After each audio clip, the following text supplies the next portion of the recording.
Oke, assalamualaikum warahmatullahi wabarakatuh. Salam sejahtera buat sahabat Abu Ammar Fakih tercinta dimanapun Anda berada. Oke, jumpa kembali dengan Abu Ammar Fakih channel ya. Salam sejahtera semuanya. Saat ini Abu Ammar Fakih sedang jalan-jalan ya. Sedang jalan-jalan melaksanakan suatu tugas. Barusan kita berkunjung ke pondok pesantren khusus ya, pondok pesantren khusus yang berada di Desa Nguwok ya, yang berada di Desa Nguwok, kecamatannya Kecamatan Modo, Kecamatan Modo, Kabupaten Lamongan. Apa pondok pesantren khusus itu? Yaitu pondok pesantren khusus untuk rehabilitasi, pemulihan, pembinaan ya, rehabilitasi para pasien dengan gangguan kejiwaan gitu, rehabilitasi jiwa gitu. Jadi pondok pesantren rehabilitasi jiwa, yaitu Yayasan Berkas Bersinar, Yayasan Berkas Bersinar Abadi gitu ya kalau nggak salah tadi, milik Bapak Purnomo ya, yang didirikan di Desa Nguwok, Desa Nguwok, Kecamatan Modo, Kabupaten Lamongan. Oke sahabat Abu Ammar Fakih, ini perjalanan pulang kita abadikan, kita dokumentasikan untuk kita bisa nikmati sama-sama. Bisa para sahabat Abu Ammar Fakih yang belum familiar, belum pernah jalan-jalan ke wilayah sini, wilayah Babat ya. Ini kawasan Babat ya, anggap saja begitu, kawasan Babat. Itu bisa sama-sama lihat tayangan video kami. Kebetulan kami barusan melaksanakan suatu tugas, kemudian saat pulang kebetulan kita dokumentasikan, kemudian kita sampaikan ke para sahabat Abu Ammar Fakih tercinta gitu. Oke, nah terkait dengan kesehatan ya, kita berdoa kepada Allah mudah-mudahan kita semua sehat lahir batin, lahirnya yaitu jasadnya, memiliki jasad yang sehat ya. Tentu saja jasad yang sehat itu yang dipenuhi segala kebutuhannya atau hak-haknya. Jasad itu terdiri banyak komposisi ya, atau sendi atau apalah ya, organ-organ gitu. Ada organ ginjal, organ jantung, organ liver, organ pankreas, organ sendi-sendi. Bahkan sendinya itu sebuah keterangan menerangkan sendi kita, satu tubuh kita itu berjumlah ya tidak kurang dari 360-an sendi, 360-an sendi gitu. Nah, ini pembicaraan tentang kesehatan jasad ya. Jadi unsur atau elemen di dalam jasad kita atau organ-organ yang ada dalam jasad kita itu banyak sekali tentang sendi-sendinya, tentang jantung kita, liver kita, ginjal kita. Nah, semuanya itu butuh kita jaga dengan sebaik-baiknya sebagai amanat dari Tuhan gitu. Jika awal kita diberikan semacam ginjal yang baik, jantung yang baik, pankreas yang baik, sendi yang baik, itu kita kemudian diberikan akal. Fungsi kita diberikan akal, yaitu kita disuruh menjaganya. Melalui akal tadi, seluruh hal yang diberikan, diamanatkan, dipinjamkan berupa tubuh ini, kita diperintahkan untuk menjaganya. Tentu saja dengan diberikan akal itu sama dengan kita dipercaya untuk menjaganya melalui kekuatan pikiran dan akal kita. Ya kita belajar selanjutnya bagaimana menjaga kesehatan jantung. Makanya muncul semacam senam atau olahraga jantung sehat gitu. Jantung sehat, jadi kita jalan pagi jogging atau sore jogging itu kan terengah-engah, menggos-menggos cara Jawa nih, terengah-engah. Nah, saat terengah-engah itulah jantung bekerja dengan baik. Semakin terlatih seperti itu, dianggap jantung akan semakin sehat gitu. Itu jantung. Kemudian apalagi ginjal gitu. Ginjal itu minumnya jangan sampai takaran minum dalam setiap hari, jangan sampai berlebihan, jangan sampai kekurangan, nanti ginjalnya kena ngono jare wong Jawa. Cung ngombe sing akeh cung, ginjalmu juga kena, apa mana penggawean mabot gitu-gitu. Itu ginjal itu, jadi tidak boleh berlebihan dan tidak boleh kekurangan, nanti ginjalnya kena. Dalam soal minum ya, soal minum jangan mengonsumsi minuman yang mengandung gula-gula sintetis itu loh. Minuman yang biasa ada di sasetan gitu-gitu itu, atau minuman berada di kemasan botol dan lain-lain yang sifatnya bahan pengawetnya banyak. Nah, gitu-gitu itu juga dianggap membahayakan kesehatan ginjal gitu. Minuman-minuman yang berbahan pengawet ekstrim gitu-gitu itu. Dan itu bisa dipelajari lebih lanjut bagaimana kita menjaga kesehatan ginjal gitu. Ada pankreas, ada liver gitu-gitu itu, paru-paru gitu-gitu itu. Itu baru fisik loh ini loh ya. Menjaga kesehatan fisik. Sesudah kita diberikan akal, kita disuruh sinau untuk ginjal kita, ginjal yang baik bagaimana, jantung kita jantung yang sehat bagaimana, paru kita paru-paru yang sehat bagaimana. Apakah baik seorang perokok itu bagi paru-parunya? Ada yang bilang nggak apa-apa karena merokoknya nggak terlalu. Ada yang benar-benar jangan, nanti paru-paru ngerokoknya itu ngetel gitu ya, bahaya itu buat paru-parunya gitu-gitu. Jadi kembali ke kesadaran tentang kesehatan. Kalau ingin benar-benar menjaga paru-parunya, ya kalau bisa jangan merokok lah. Itu di medis kan jelas diterangkan bahaya sekali zat yang dimasukkan ke dalam tubuh, terutama di paru-parunya itu, jadi bahaya gitu. Itu medis ya. Nah, itu ingin menjaga kesehatan paru-paru. Ada lagi kesehatan sendi. Nah, sendi-sendi ini juga butuh dijaga. Kalau dalam agama kita mengajarkan bahkan 360 sendi itu ya butuh semacam dipenuhi sedekahnya gitu. Jadi ada pajak namanya ya, atau sedekah untuk menjaga kesehatan 360 sendi itu. Dan dalam sebuah keterangan hadis ya, dengan sholat duha 2 rakaat itu cukup menjadi sedekahnya 360 sendi itu. Sehingga siapa yang rajin sholat duha, maka sendinya 360 sendi itu akan terjamin dengan tetap dalam kondisi yang aman dan baik, karena disedekahi secara tuntas di setiap harinya gitu. Jadi harus ada amal soleh berbentuk yang itu bernilai sedekah, dan itu memang sebagai haknya atau sebagai wajibannya kita dikaruniai 360 sendi itu gitu. Nah, itu menjaga kesehatan fisik ya. Pankreas jangan biasakan melean gitu, karena bisa berpengaruh ke pankreas. Kalau pankreasnya rusak, nah itu gampang kena diabetes ya.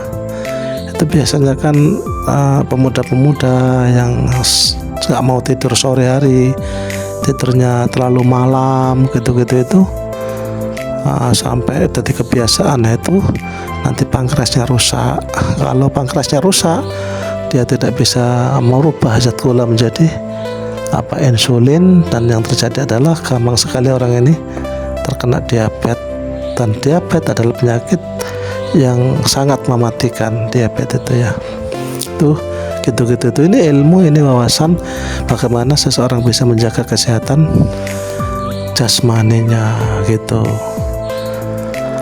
Jadi itu semacam sesudah kita diberikan akal itu, kemudian kita harus pakai akal kita dengan sebaiknya. Nah, memakai akal dengan baik kalau dikatakan dengan menjaga kesehatan fisik badan, ya ke sana, pemikiran kita, berpikir kita ke sana, menjaga seluruh yang organ-organ yang ada di badan semuanya, lambung kita, kemudian gigi kita.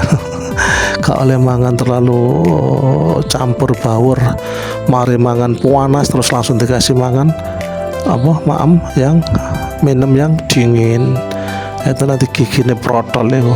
Mari dikai panas langsung dikai adem-ademan, atau sebaliknya mari dikai adem-ademan terus dipakai di panas-panasan, cepat protol giginya sehingga nggak terjaga. Nah gitu itu fisik ya. Jadi banyak hal menjaga kesehatan fisik itu, karena fisik itu organ ya. Fisik itu banyak organ. Nah itu yang harus kita perhatikan, kita cari wawasannya satu demi satu, bagaimana organ-organ yang ada di dalam tubuh kita itu kita rawat, kita jaga dengan sebaik-baiknya sehingga terjaga kesehatan fisik kita. Tuh, itu baru fisik ya, badan yang segitu kalau ditelaah sungguhan ya begitu jelimet ya, begitu jelimet. Sampai dalam agama betapa dianjurkan untuk semacam puasa gitu itu, puasa sunnah, puasa Senin Kemis, atau puasa wajib 1 tahun sekali, 1 bulan penuh di bulan Ramadan itu juga salah satu fadilahnya, benar-benar baik atau menjaga kesehatan fisik juga gitu, dan lain-lain.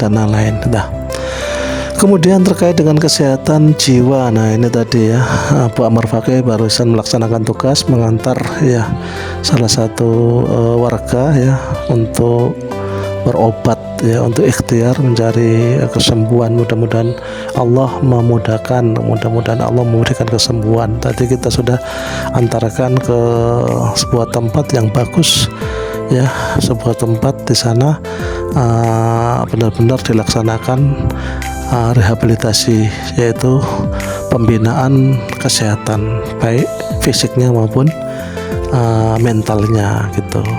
Luar biasa itu, luar biasa. Tadi berkas bersinar abadi yayasan yang didirikan oleh Bapak Purnomo itu luar biasa, patut diapresiasi gitu.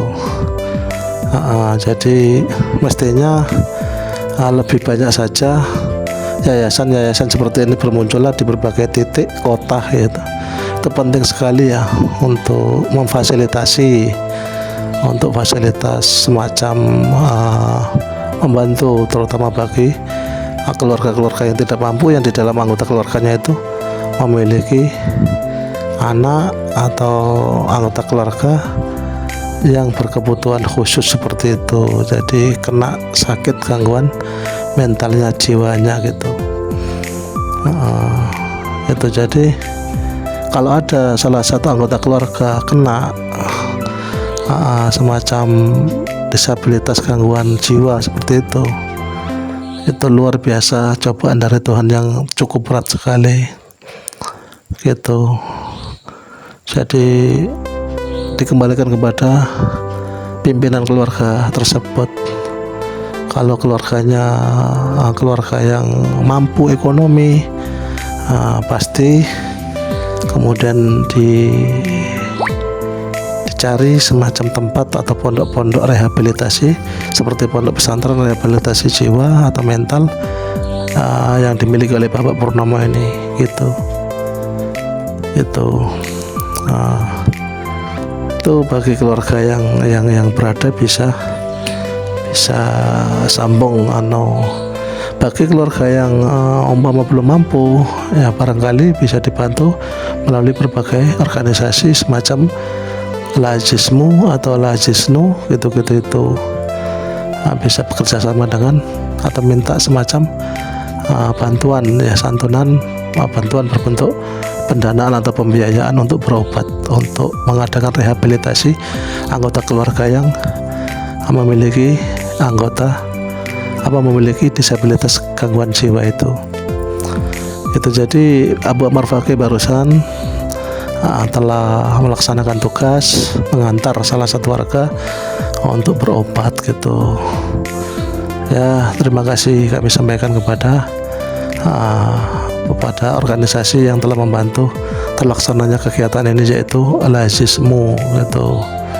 Al-Azizmu, terima kasih Al-Azizmu Kecamatan Dukun Gresik telah memfasilitasi kegiatan ini bisa dilaksanakan gitu. Nah, terus terkait dengan kesehatan jiwa, terkait dengan kesehatan jiwa, tentu saja sebagaimana tadi ya tentang kesehatan fisik begitu jelimetnya, ini kesehatan jiwa tentu jauh lebih jelimet lagi tentang kesehatan jiwa. Karena memahami jiwa ya itu tidak mudah gitu ya. Memahami jiwa itu tidak mudah. Jadi seorang yang terkena gangguan jiwanya itu sebabnya atau kronologinya itu bisa bermacam-macam ya, karena jiwa sendiri itu gimana ya, Abu Ammar Fakih ini juga sangat terbatas wawasannya gitu. Yang difahami Abu Ammar Fakih, ada orang itu yang ketika ditimpa suatu problem kehidupan ya, entah ekonomi entah apa gitu, kemudian dia tidak bisa menerima kondisinya, kemudian dia benar-benar depresi gitu ya, dipikir terus kondisinya itu yang dia tidak terima, itu tidak sesuai dengan harapannya atau gimana gitu. Dipikir lama-lama terjadilah semacam konslet atau apa istilahnya itu. Jadi pemicunya itu tadi tentang ekonomi gitu. Ada lagi tentang yang terbaru ini tentang bullying gitu. Jadi ada anak di usia pendidikan SMP atau SMA, mulai SMP gitu, sering dibully ya, diejek-ejek temannya, terus dibully, dia itu pendiam dan memang mentalnya itu nggak terlalu kuat gitu, dipendem di hatinya gitu. Nah, jeder satu ketika karena sudah lama memendam apa gitu, dipicu oleh satu hal lagi yang juga lebih buruk, pembuliannya, jadilah dia pada akhirnya konslet gitu. Jadi Abu Ammar Fakih cerita tadi soal ekonomi, seseorang bisa depresi karena apa yang diharapkan tidak sesuai, terus dipikir lama-lama nggak kuat, konslet, depresi gitu. Kemudian terjadilah semacam kalau bahasa medisnya itu saya lupa, ada bahasa khusus seseorang yang benar-benar dinyatakan telah mengalami gangguan di kejiwaannya gitu. Nah, ada lagi yang karena putus cinta gitu itu. Seseorang yang saling mencintai satu sama lain, laki-laki perempuan, kemudian terjadi pengkhianatan atau gimana gitu. Kemudian tiba-tiba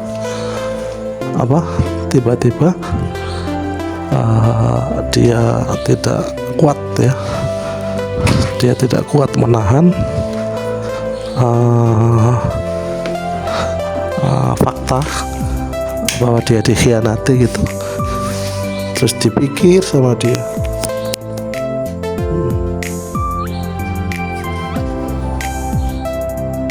Dipikir lama-lama dia nggak tahan juga, terus depresi dan konslet itu. Ada lagi yang terbaru ini terkait dengan game-game online gitu. Game online itu, jadi seorang anak yang habit ya, kegemarannya game online gitu, terus dia game lama-lama, ketagihan lama-lama, dia lupa makan, lupa minum, lama-lama temperamen, dia suka memaki-maki, miso-miso terus gitu, sudah antisosial ya, akhirnya ya konslet juga, kena gangguan jiwa juga, dibawa ke rehab juga gitu. Ada lagi yang tentang judi online, judi slot. Sekarang banyak sekali kasus-kasus konslet karena itu tadi, depresi, jadi menghadapi hilangnya hartanya dan dia tidak siap ya, akhirnya dipikir, lama-lama depresi dan konslet itu, terjadilah kegangguan jiwa gitu. Nah itu gimana itu? Jadi jiwa itu semacam mental gitu loh ya, semacam mental itu penjelasannya juga Abu Ammar Fakih ini bukan expert di bidangnya, tidak memahami betul, hanya memahami permukaannya saja. Jadi jiwa itu ya mental itu ya, mungkin ya jiwa itu mental itu dimana kesehatannya itu, jika sang mental itu kuat, maka apa yang muncul di dalam kehidupan itu seorang yang baik ya, baik perilakunya, logis berpikirnya, logis berbuatnya gitu-gitu itu. Tapi kalau mental atau jiwanya itu bermasalah, ada gangguan, sakit dan lain-lain, nah itu kalau skalanya itu sampai benar-benar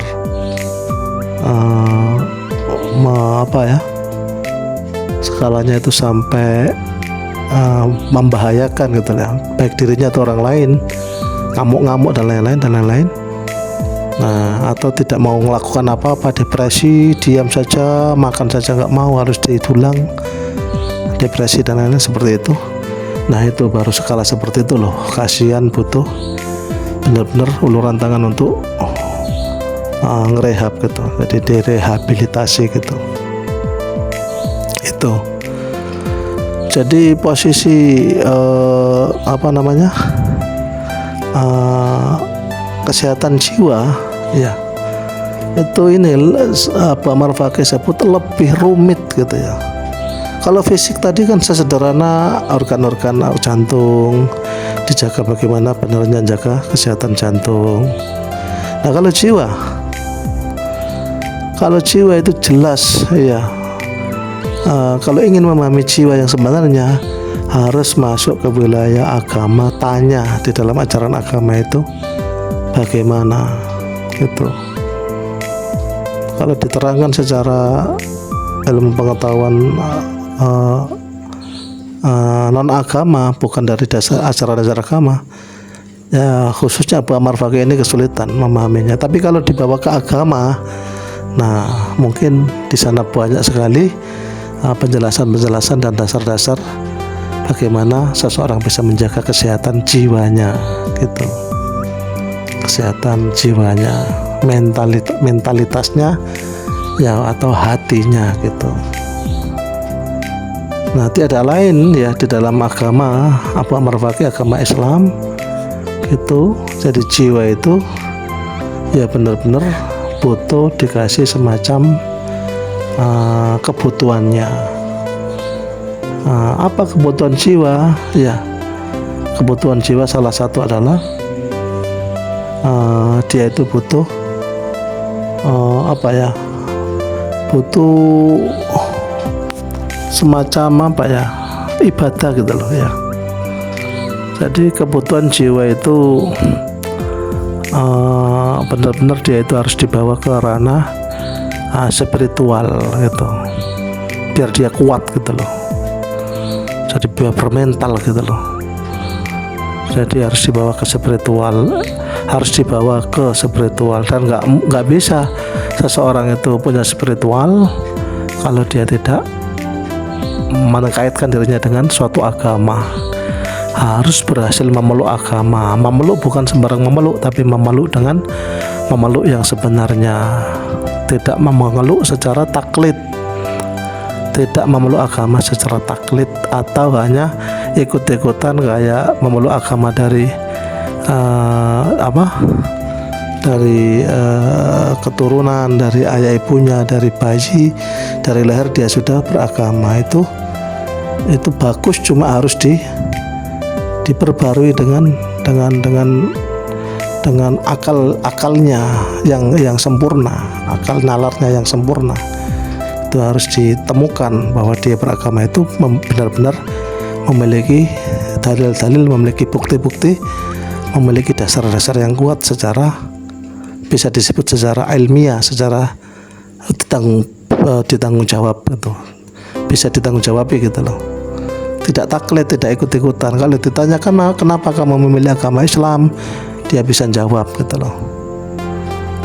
Kenapa kamu memilih agama Islam, dia bisa jawab. Kenapa kamu percaya bahwa Muhammad itu nabi, dia bisa jawab. Kenapa kamu percaya bahwa Tuhan itu ada gitu? Dari mana kamu percaya Tuhan itu ada? Gitu-gitu bisa jawab gitu loh. Dan itu kalau tidak diakal ya, pikiran, kalau tidak diasah, tidak diadakan pembelajaran ke sana, mana bisa paham. Itu kalau gitu-gitu saja nggak bisa paham, nggak bisa menjawab, nah itu kan beragama bisa dihukumi dia beragama ikut-ikutan. Jadi dia sendiri dalam beragama itu statusnya taklid gitu, dia ikut-ikutan. Buktinya dia tidak bisa menjawab semua tadi. Dia harus bisa menjelaskan bagaimana mungkin Tuhan itu dipercaya ada, itu bagaimana penjelasannya. Itu Tuhan itu kok ada, itu bagaimana penjelasannya. Kemudian Islam kok dipilih, kok percaya Muhammad itu nabi, itu penjelasannya bagaimana. Itu harus bisa menjelaskan. Seorang muslim jika benar-benar ingin menjadi muslim dari kesadaran akalnya secara penuh, hal-hal seperti itu harus bisa menjelaskan, wajib bisa menjelaskan. Jika hal-hal seperti itu tidak bisa menjelaskan, yaitu tadi dia kategorinya itu taklid, jadi beragama secara dogmatis atau taklid, ikut-ikutan semata, dan itu sangat tidak baik. Itu sangat tidak baik. Nah, seorang yang bermental kuat tentu seorang yang benar-benar memiliki agama yang bukan hanya taklid, tapi memiliki agama betulan dari kesadaran akalnya. Dia beragama dengan akalnya yang sempurna, dia dengan nalarnya yang baik gitu. Sesudah berhasil memeluk agama, seseorang kalau sudah berhasil memeluk agama itu kan setelahnya kan akalnya itu kan berada di belakang agama. Nah, kalau akal berada di belakang agama, cenderung seseorang itu lebih tenang gitu. Jadi yang membuat orang bingung itu kan kadang akalnya gitu ya. Tapi kalau seorang sudah beragama, peri kehidupan selanjutnya akan diarahkan, dipandu oleh ajaran agama, tidak dipandu oleh akalnya lagi. Ya ada yang tetap dipandu oleh akal, tapi semakin terbatas, hanya hal-hal yang benar-benar bersifat teknis ya, bukan prinsip gitu. Tapi seluruh hal-hal yang bersifat prinsip ya, yang bersifat konsep prinsip ya, itu akan langsung dipandu total oleh agama gitu, dipandu total oleh agama, dan itu akan menjadikan dia lebih tenang gitu. Kehidupannya lebih tenang gitu, atau apa yang harus dia lakukan. Bagi seorang remaja, pemuda, atau orang dewasa gitu, kalau sudah memegang agama sebagai jahat searah hidup, insya Allah ya potensi tentang gangguan kejiwaan itu jauh sekali. Apalagi sering membiasakan doa yang diajarkan Rasulullah, Allahumma inni a'udzubika minal barasi wal jununi wal judhami wa min sayyil asqam. Tuh, Ya, jadi perlindungan, minta dilindungi terutama dari junun, ya, dari penyakit jiwa itu. Jangan sampai penyakit jiwa yang jangan sampai dihinggapi atau diserang penyakit jiwa itu. Allahumma inni a'udzubika minal barasi wal jununi wal judhami wa min syai'il asqam. Itu dibiasakan dibaca gitu. Apalagi suka membaca doa gitu itu. Jadi seorang yang benar-benar beragama baik itu insya Allah akan jauh dari potensi gangguan kejiwaan gitu atau sakit jiwa, jauh sekali. Dengan catatan beragamanya beragama yang benar, bukan beragama yang kemudian di sana ada unsur nafsu. Contohnya dia akan melakukan wiritan jutaan kali, wes wonge wiritan terus gak turu-turu, itu salah kaprah gitu. Itu beragama menggunakan nafsu. Nggak tahu ajaran dari mana gitu itu. Acaranya juga nggak jelas juga gitu. Nggak ada orang suatu malam atau melaksanakan ajaran-ajaran yang bukan murni dari agama, yaitu dari Al-Quran dan Sunnah. Tuh kayak melakukan gitu-gitu itu wiritan suwengi gak turu blas oleh demi supaya oleh berapa juta gitu.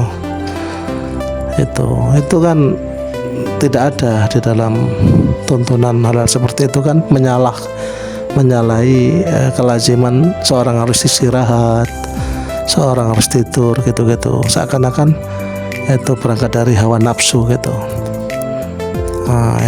Itu kita yakini sebagai ajaran yang hulu, yang dicerok-cerokno, ajaran agama yang dibuat-buat secara aneh gitu ya. Itu selagi tidak begitu, tapi ajaran agama yang benar-benar berdasar, dan insya Allah ajaran agama yang berdasar itu salah satu cirinya itu dia tidak keluar dari fitrah kemanusiaan gitu. Waya turu ya turu gitu loh, gak turu belas sampai pitung bengi ya gitu-gitu kan nggak ada.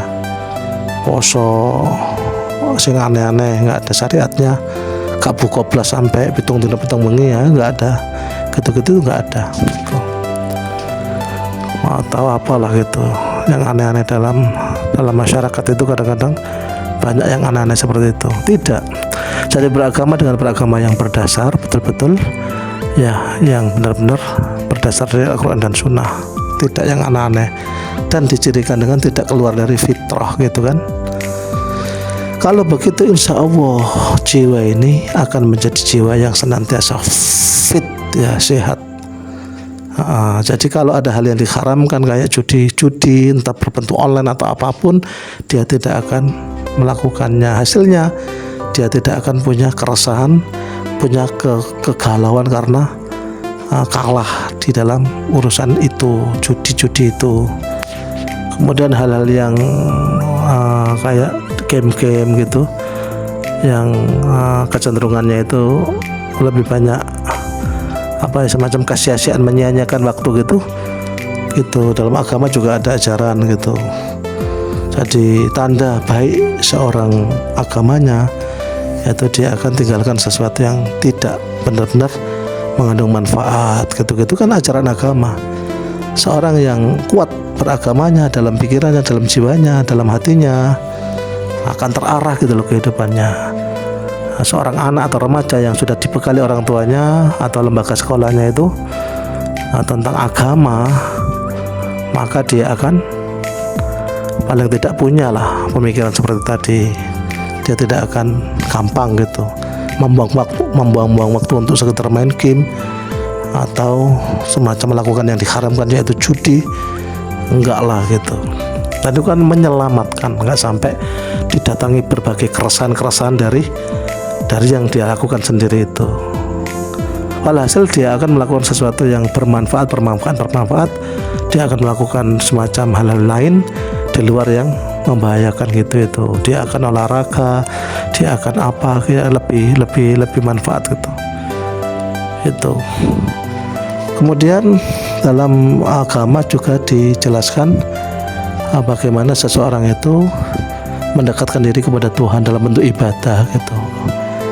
Banyak bentuk ibadahnya, sholat, ngaji, gitu-gitu itu menyehatkan jiwa gitu. Apalagi keimanan itu mengarahkan kepada khauf dan roja gitu. Khauf itu berarti takut terhadap besok ya, alam barzah itu layak untuk dikhawatiri ya, akhirat hisab yaumul mahsyar itu layak dikhawatiri, bahkan kita nanti ditakdir masuk neraka atau masuk surga itu layak dikhawatiri. Itu keimanan gitu. Untuk apa khawatir? Ya untuk kita supaya benar-benar hati-hati dalam hidup ini, minta mendekatkan dirilah kepada Tuhan dengan banyak istighfar, dengan sholat dan lain-lain. Nah itu menenangkan gitu loh, menenangkan. Jadi semakin kita dekat kepada Tuhan kita gitu, maka jiwa semakin tenang gitu. Nah kalau hati kita tenang, jiwa kita tenang, maka kita akan aman gitu, nggak sampai potensi nggak sampai potensi depresi terjadi, sampai ke arah gangguan jiwa gitu itu nggak sampai, naudzubillah. Coba kita perhatikan ya orang-orang yang mengarah ke sana itu kan lemah gitu loh. Kita lihat lemah agamanya, atau beragama tapi dengan cara yang penuh dengan hawa nafsu gitu, tidak beragama dengan benar-benar lurus itu, jadi dicerok-cerokno gitu, sampai sendiri dan rasa sendiri, dan sampai kena gangguan yang macam-macam, gangguan jiwa gitu.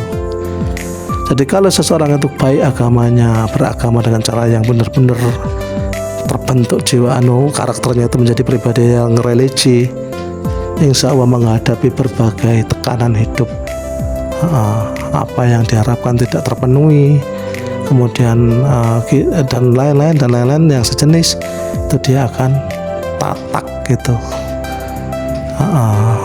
Dia akan memiliki mental yang bermental kuat gitu, dan itu benar-benar sangat besar pengaruhnya dari agama, dari kekuatan beragama seseorang gitu. Makanya pondasi yang terbaik untuk menjaga kesehatan mental ya iman, yaitu agama itu.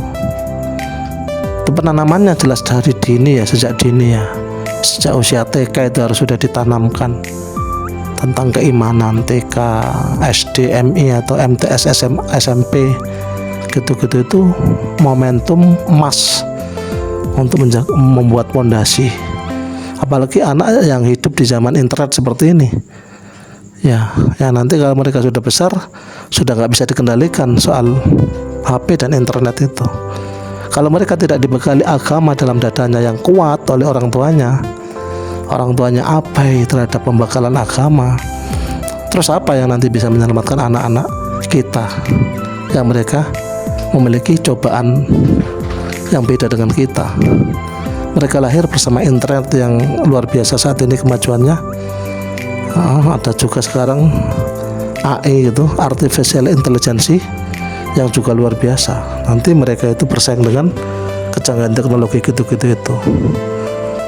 Tuh, kalau mereka tidak kuat agamanya sejak dini, dibekali oleh kita sebagai orang tuanya, lembaga-lembaga sekolah yang dipercaya, akhirnya mereka setelah sampai pada usia menuju ke bebas, yaitu usia SMA ke atas, orang tua sudah berjarak dan pembekalan agama kurang, akhirnya mereka akan terbawa pada berbagai hal yang negatif yang muncul dari kecanggihan teknologi berbentuk internet itu. Gitu. Jadi yang bisa membentengi putra-putri kita dari berbagai kecanggihan teknologi yang ada, di mana mereka hidup lahir bersama teknologi itu benar-benar canggih, tiada lain adalah hanya iman, hanya agama dalam dadanya itu. Kalau ini tidak kita tanamkan sejak dini pada seorang anak, akhirnya setelah mereka menjelang dewasa atau ketika mereka dewasa dan bekal agama itu minim dalam dadanya, maka sangat rawan sekali akan diterkam ya, akan digilas oleh berbagai hal yang negatif di dalam internet itu. Yang terbaru ini kan game-game online, judi-judi online gitu-gitu itu. Para pelaku judi online tentu mereka dari orang yang benar-benar tidak memiliki dasar agama dalam kehidupannya, dalam hatinya, tidak paham bahwa itu diharamkan oleh agamanya, tidak paham bahwa itu dilarang oleh agamanya.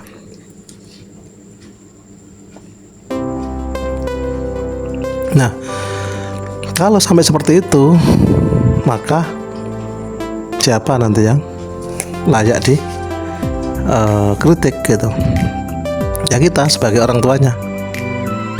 Makanya membicarakan tentang kesehatan jiwa itu sangat erat kaitannya dengan agama gitu.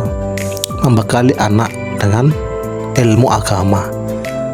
Maka bagi orang tua yang tidak sempat mendidik anaknya sendiri di rumah dan dia punya kemampuan ekonomi, kemudian dia punya kesadaran seperti ini bahwa pentingnya membekali anaknya dengan wawasan agama yang kuat, maka tidak segan-segan mereka merelakan anak-anaknya, putra-putrinya untuk dititipkan dalam sebuah yayasan semacam pondok pesantren gitu.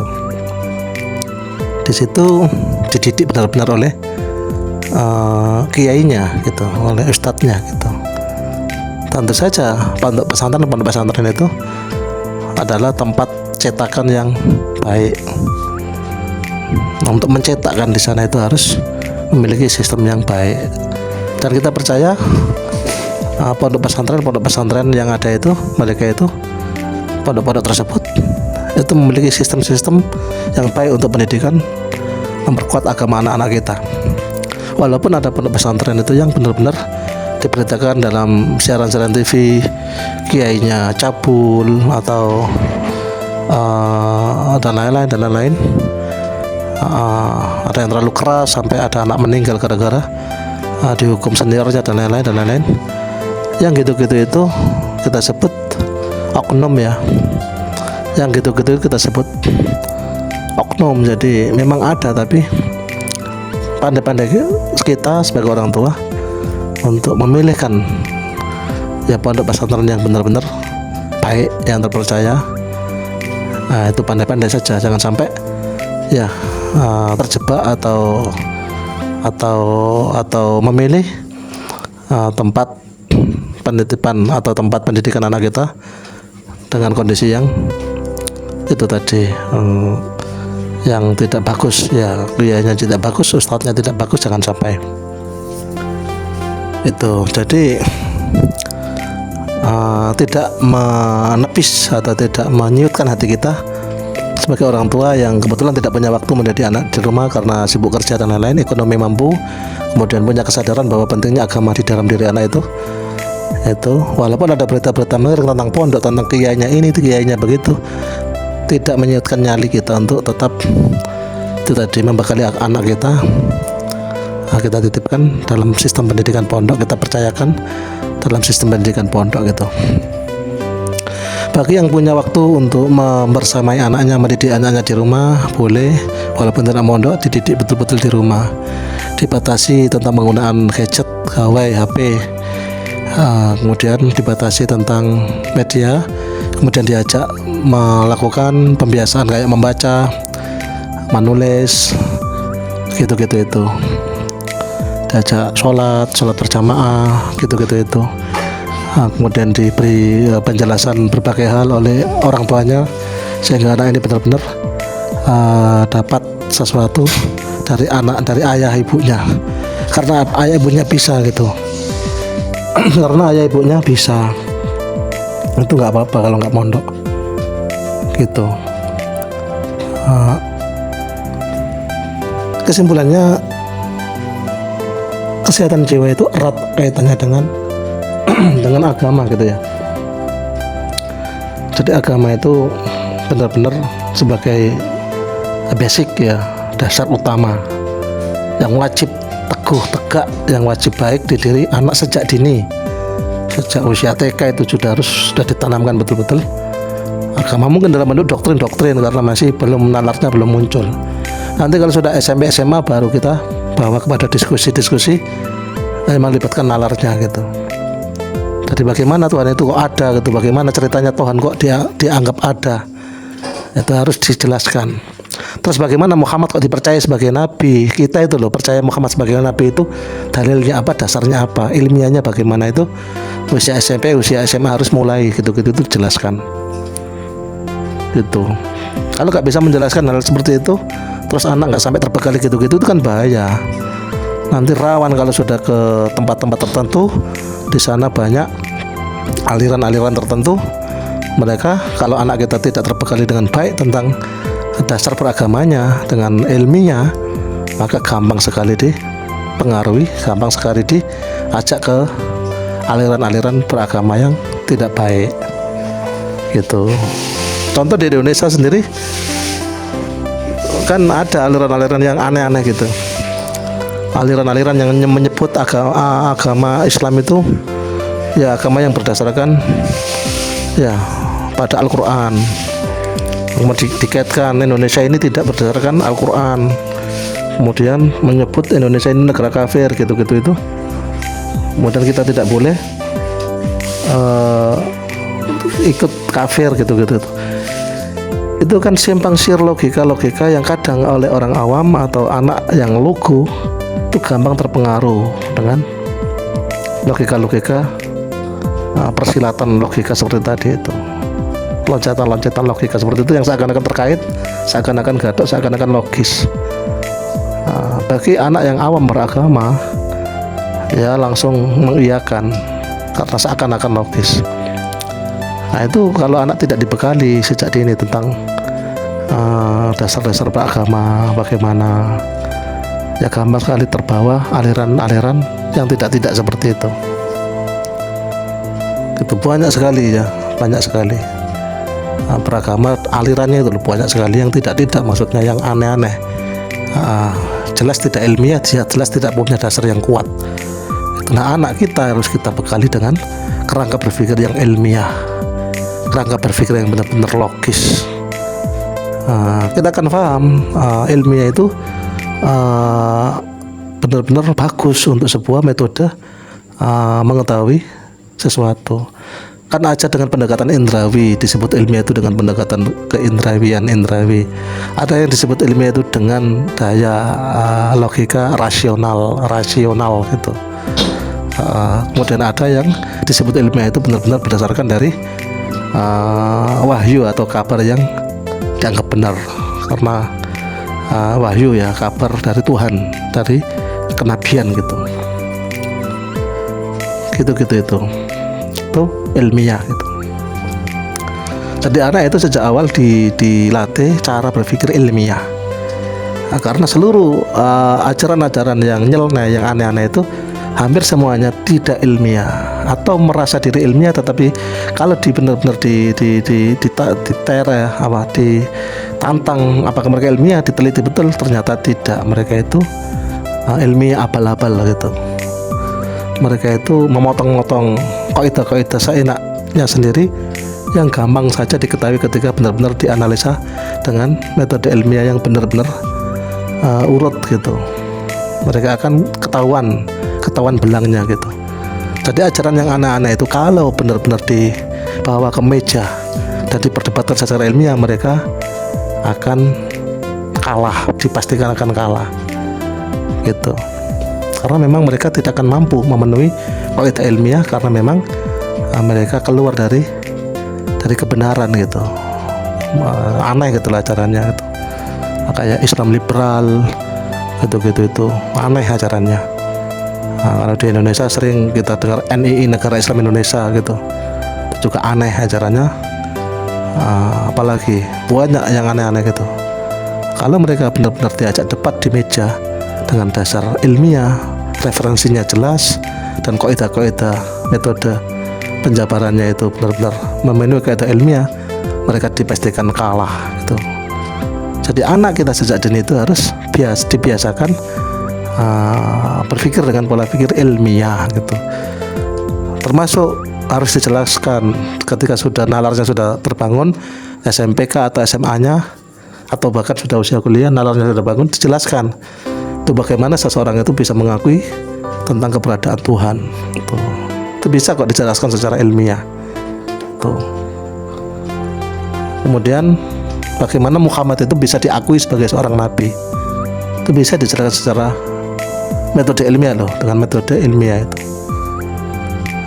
Bagaimana Al-Quran ya itu benar-benar diakui sebagai firman Tuhan gitu.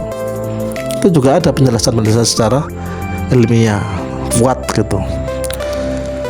Cuma ya harus seseorang yang sudah paham tentunya, makanya ini tidak mudah gitu. Masyarakat terutama secara luas ya nggak gampang dibawa ke sana, ke pemahaman sana. Masyarakat secara luas lebih dikenal sebagai masyarakat awam gitu. Sementara masyarakat yang benar-benar bisa paham tentang kaidah berpikir ilmiah itu dikenal sebagai masyarakat akademisi gitu.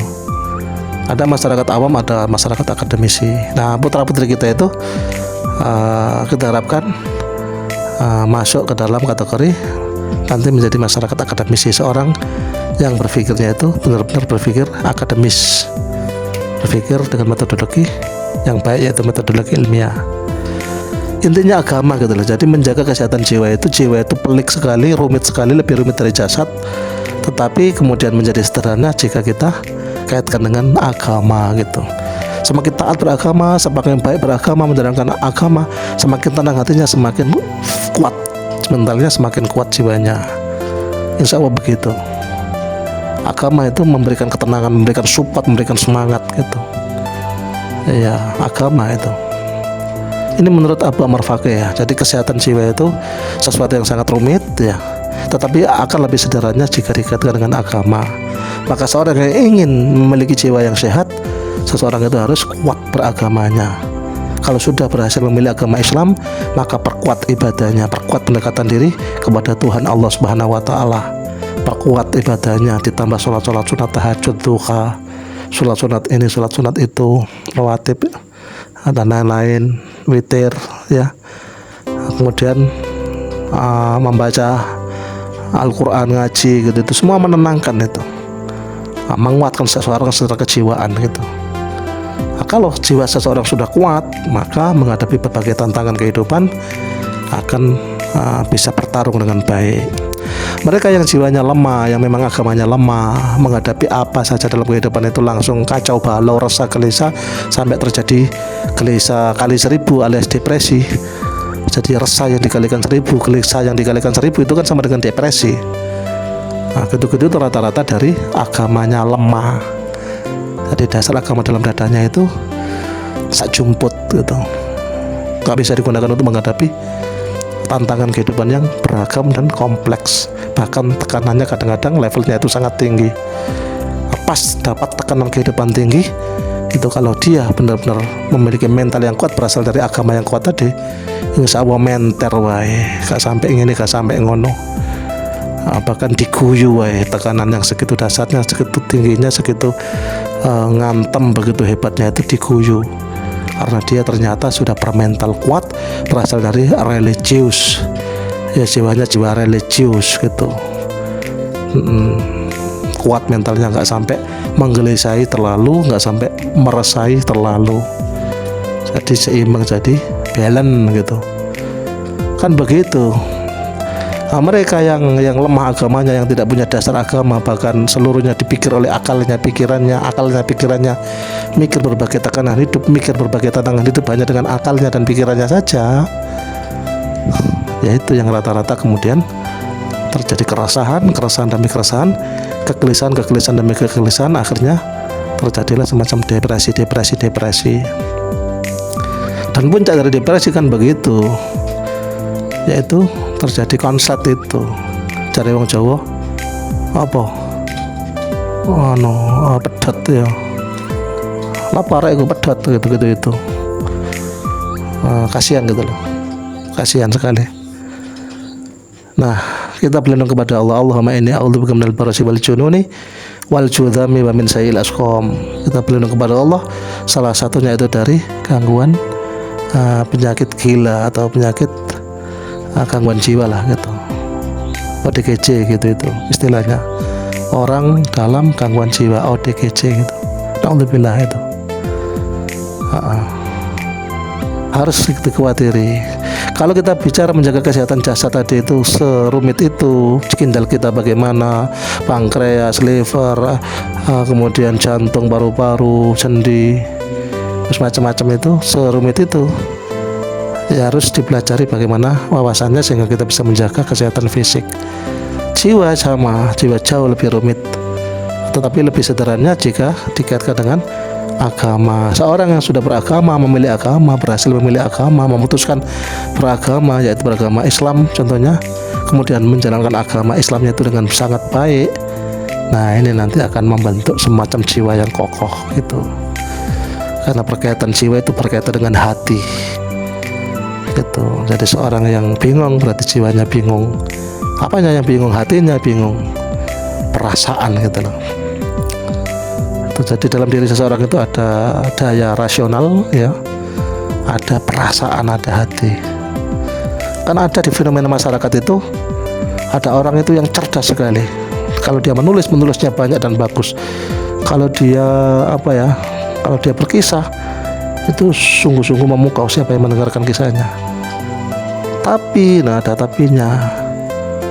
Ketika dia tampil, performanya itu badannya nggak mandi bau, kemudian jaketnya itu atau bajunya itu lusuh, nggak pernah dicuci, performanya itu amburadul, padahal dia secara intelektual atau secara akal itu kadang memukau banyak orang kecerdasannya, tapi ternyata dia tidak bisa menjaga cara berpakaiannya. Jadi pakaian lusuh dipakai saja, bahkan bau, nggak pernah dicuci, bahkan badannya sendiri tidak dirawat, rambutnya acak-acakan itu, bau bahkan gitu itu.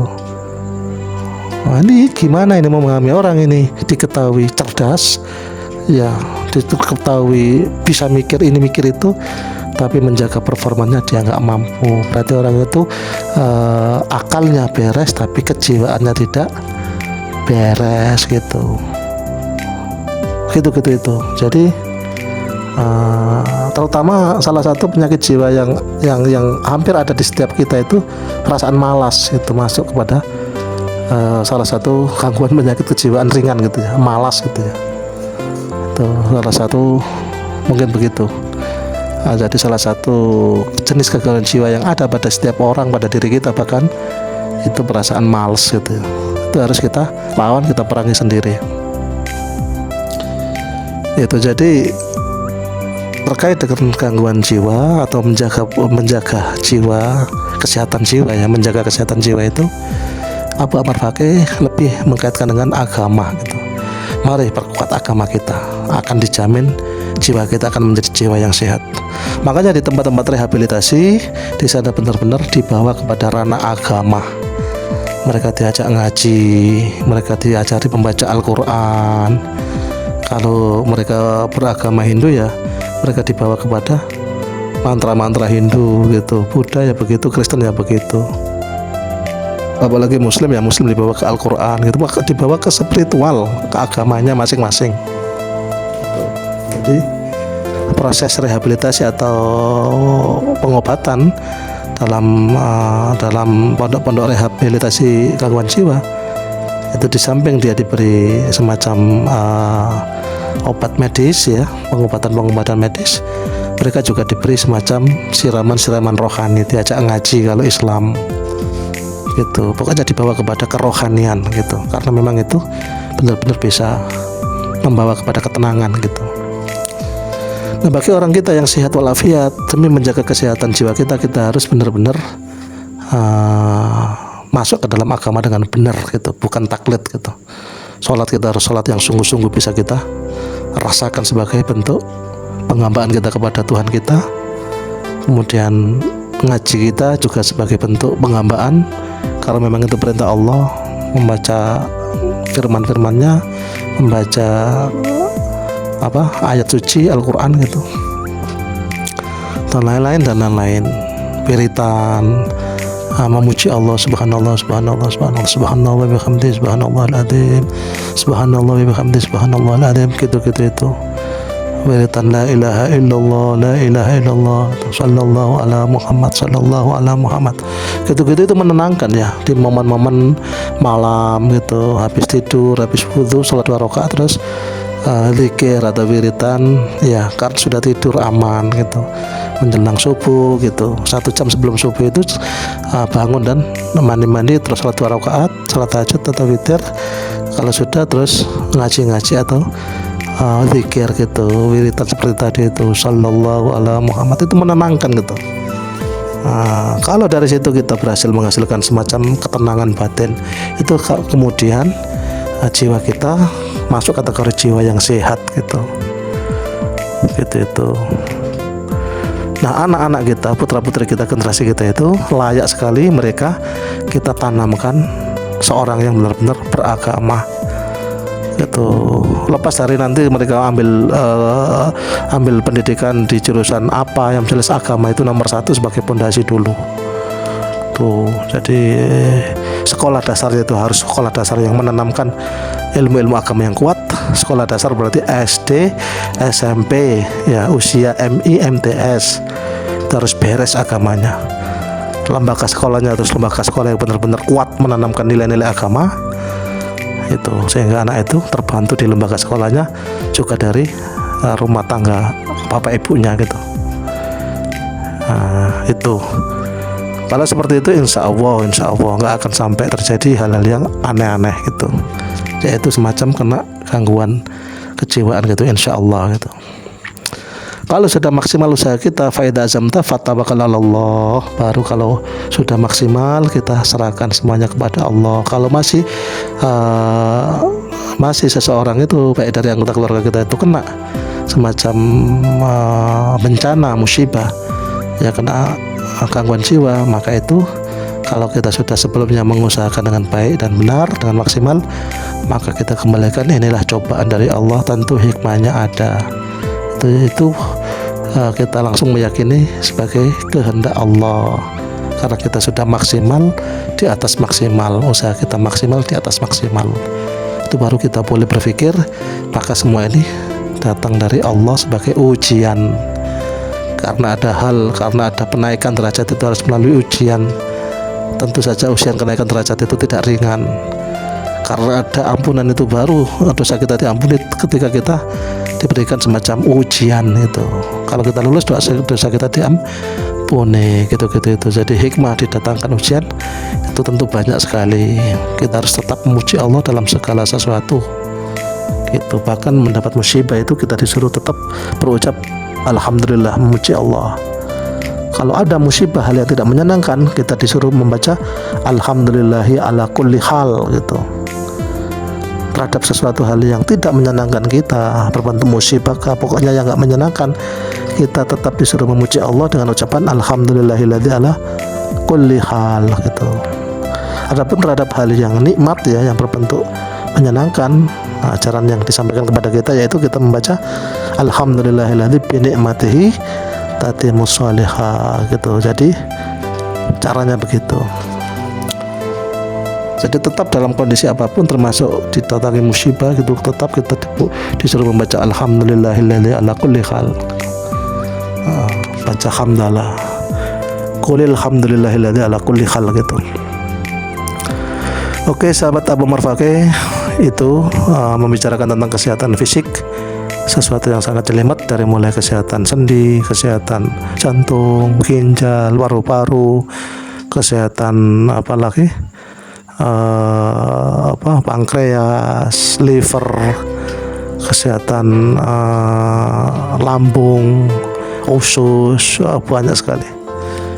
Itu harus kita pelajari dan kita jaga, tergantung kita bagaimana cara menjaganya dan lain-lain. Begitu pula tentang kesehatan jiwa gitu. Kesehatan jiwa itu harus benar-benar kita jaga, kita bawa kepada ranah beragama yang kuat, berarti menjaga kesehatan jiwa gitu. Sholat kita jaga, ngaji kita jaga bagi seorang muslim. Begitu itu proses beragamanya, menjaga sholat 5 waktu, menjaga amalan-amalan soleh, ngaji dan lain-lain. Semua itu kalau dilakukan akan memperkuat jiwa gitu. Jadi jiwanya menjadi jiwa yang kokoh gitu ya, berasal dari jiwa yang tenang. Sebagaimana dalam sebuah ayat diterangkan, ya ayyatuhan nafsul mutmainnah irji'i ila rabbiki radiyatan mardiyah. Ya ayyatuhan nafsul mutmainnah. Nafsul mutmainnah ini dimaksudkan adalah jiwa yang tenang gitu. Jadi jiwa yang tenang itu sesuatu, bahkan dalam urusan dengan Tuhan, jiwa yang tenang ini yang dapat panggilan, ya ayyatuhan nafsul mutmainnah irji'i ila rabbiki radiyatan mardiyah. Jiwa yang tenang maka akan cenderung dia akan memiliki kelegaan, keridhaan gitu. Dia akan bisa menerima apapun yang diberikan oleh Tuhannya, apapun saja yang diberikan oleh Tuhannya itu, ya dia akan ridho gitu, karena memang mentalnya mental yang baja, mental yang kuat, ya mental yang tenang, jiwa yang kokoh, jiwa yang tenang itu.